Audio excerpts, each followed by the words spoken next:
ये वीडियो बलोचिस्तान की है, जहां पे एक बलोची लड़की अपने भाइयों और बलोची सरदारों से फरियाद कर रही है।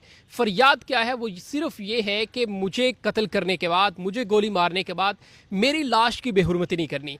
ये चादर में लिपटी लड़की, जिसका नाम शेतल है, कुरान थामे खड़ी है। आवाज़ आती है, इससे कुरान ले लो। और ये आवाज़ देने वाले उसी के कबीले के लोग हैं।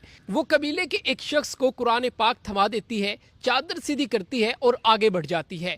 और बस एक बात कहती है, वो बात कि मेरी बेहुरमती नहीं करनी, मेरी जान की, मेरी चादर की बेहुरमती नहीं करनी। मुझे सिर्फ गोली मारना आपका हक बन चुका है। ना कोई और फरियाद, ना कोई चीख और ना ही कोई रहम की अपील। बस खामोशी से कत्लगाह में जाकर खड़ी हो जाती है। फिर गोलियां चलती हैं, एक नहीं, दो नहीं, बल्कि 9 गोलियां, वो भी एक लड़की पर, जब तक वो जमीन पर न गिर जाए। फिर इसके शौहर ज़र्क की बारी आती है, उसको गोलियां मारकर कत्ल कर दिया जाता है। अब इस वाक़े की हकीकत क्या है? इस वाक़े की हकीकत ये है कि इस लड़की शेतल और ज़र्क ने पसंद की शादी की थी।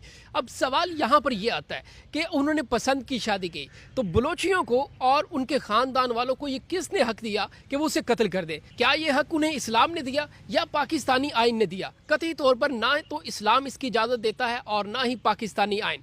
सवाल ये है कि ये फैसला किसने किया? ये फैसला चंद मनचले जवानों ने और उस कबीले के नाम निहाद सरदारों ने किया है। अब आप देखिए, कभी बलोची पंजाबियों को मार देते हैं और कभी अपने ही खून को मारने पे तुल जाते हैं।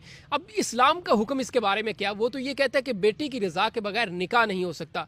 हजूर अक़दस सल्लल्लाहु अलैहि वसल्लम का फरमान है, लड़की की मर्जी के बगैर उसकी शादी नहीं हो सकती। लेकिन यहाँ पर क्या हो रहा है? किसी नौजवान के सुपुर्द करने यानी कि शादी करने का ड्रामा रचाया जा रहा है। अगर आपको वाकया याद हो, हजरत उमर रज़ियल्लाहु ताला अन्हु के ज़माने का, यमन के शहर सना में चंद लोगों ने एक शख्स को कत्ल कर दिया। जब कसास की बारी आई तो लोगों ने इस बात से डराने की कोशिश की अमीरुल मोमिनीन को कि जनाब, इस शहर के बड़े बड़े लोग इसके कत्ल में शामिल हैं। आपने एक बड़ा तारीखी जुमला कहा, आपने कहा कि अगर पूरा शहर भी इस कत्ल में मुलविस हो तो पूरे के पूरे शहर को कत्ल कर देना चाहिए, क्योंकि कसास ज़रूरी है। लेकिन बलूचिस्तान में क्या हो रहा है? अपनों के गले काटे जा रहे हैं, बेगानों के भी गले काटे जा रहे हैं। हमारी रियासत क्या कर रही है? हमारा आइन कहाँ पे और हमारे आइनी इदारे क्या कर रहे हैं? इन सब को अपनी रिट बहाल करनी होगी।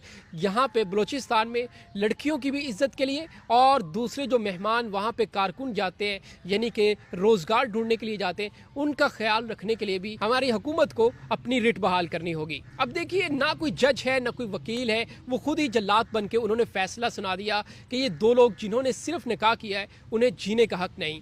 अगर उन्होंने गलत काम भी किया है तो फिर भी कोई आइन, कोई कानून उन्हें मारने की इजाज़त नहीं देता। कोई अदालत नहीं, कोई सफाई नहीं, डायरेक्ट मौत है। और ये ऐसा रवैया है जिसकी वजह से हमारे मुआशरे में इंतहा पसंदी बढ़ रही है। हमारी हुकूमत को ज़रूर चाहिए कि इस पर ज़रूर एक्शन ले। आपको चाहिए कि इस पैगाम को शेयर करें ताकि लोगों में ज़्यादा से ज़्यादा आगाही फैले।